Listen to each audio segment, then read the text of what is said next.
നോക്കിയേ, നമ്മുടെ ചേനയൊക്കെ അത്യാവശ്യം എല്ലാം മുളച്ച് വന്നിട്ടുണ്ട്. 10-24 കുഴി ചേന നട്ടതാണ്. 2 കുഴിയാണ് മുളയ്ക്കാറുള്ളൂ. അതുണ്ടോ, വേറെ എല്ലാം തന്നെ മുളച്ച് വന്നിട്ടുണ്ട്. പിന്നെ കുറേ വെണ്ട അത്യാവശ്യം വെണ്ടയ്ക്കൊക്കെ ഉണ്ടായി തുടങ്ങി. ഇത്ര ചെറുതിലായിരുന്നു ഇത്. നമ്മൾ ഈ ജില്ലാ കൃഷിത്തോട്ടം അവിടുന്ന് ഗവൺമെൻറ് മേടിച്ചാണ്. ഈ ചേനയ്ക്ക് ഇച്ചിരി പൊക്കം കുറവാണെന്ന് എനിക്ക് തോന്നുന്നത്. പക്ഷെ എന്നാലും കുഴപ്പമില്ലാത്ത രീതിയിൽ നിൽക്കുന്നത്. ഒരു 3-4 ദിവസമായിട്ട് നല്ല തുടർച്ചയായിട്ട് മിക്കവാറും മഴ കിട്ടുന്നുണ്ട്. അതുകൊണ്ട് എല്ലാം ഉഷാറാണ്. നമ്മുടെ 2 പ്ലാവുകൾ അവിടെ നിൽപ്പുണ്ട്.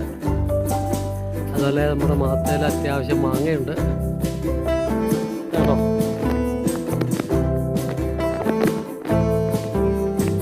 ഇതിൽ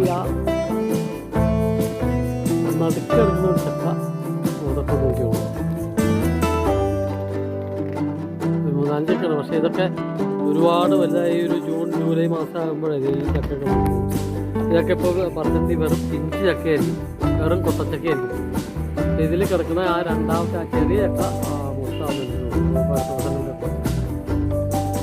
അപ്പോൾ അതിന് ചെറിയൊരു കൊലയൊക്കെ അവിടെ ഉണ്ട്. ഇതുണ്ടോ, ആവശ്യം ഈ മാസത്തിൽ ന്യായമായിട്ടുള്ള വാങ്ങുന്നുണ്ട്.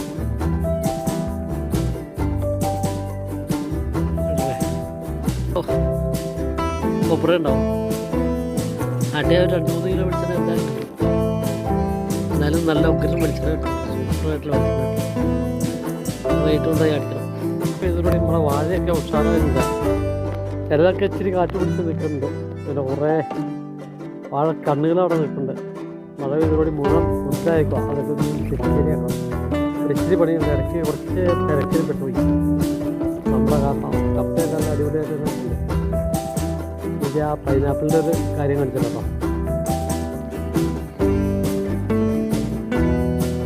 കനാലിൽ പതിവുകൊണ്ട് ഇഷ്ടംപോലെ വെള്ളമുണ്ട്. ഇതൊക്കെ വന്നിരിക്കുകയാണ്. അപ്പോൾ ഈ ഒരു നന്നായിട്ട് കഴിഞ്ഞ ദിവസങ്ങളിൽ ഇപ്പോൾ കാറ്റൊക്കെ പിടിച്ചിട്ടുണ്ട്. അതുകൊണ്ട് വാഴയൊക്കെ ഇച്ചിരി ചാഞ്ഞ് ചെരിഞ്ഞൊക്കെ ഇതൊക്കെ റെഡിയാക്കാനുണ്ട്. നമ്മുടെ റബ്ബർ തൈലൊക്കെ അത്യാവശ്യം ഉഷാറായിട്ടാണ് മഴ പെയ്തിട്ടുണ്ടോ.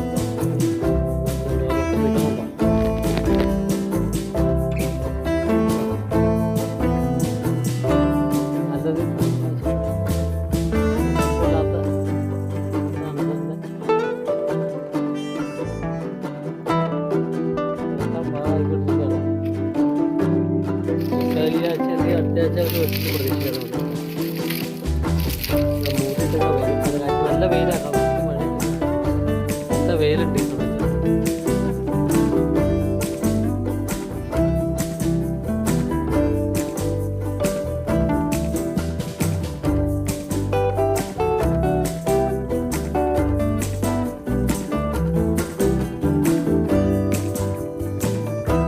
ഇങ്ങോട്ട്